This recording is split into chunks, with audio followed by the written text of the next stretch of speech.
Ipagluto ko yung fiancé ko. Ito yung favorite niya.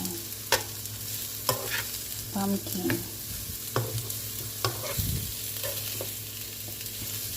Kaya yung gusto niya, ano lang, yung fry. Yung simple fry.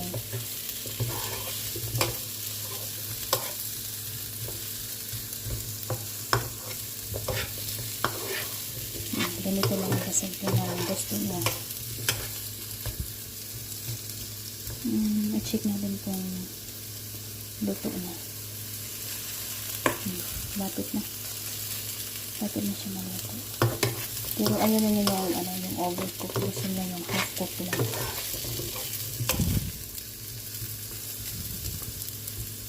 Ito yung favorite niya. Yung half cook, yung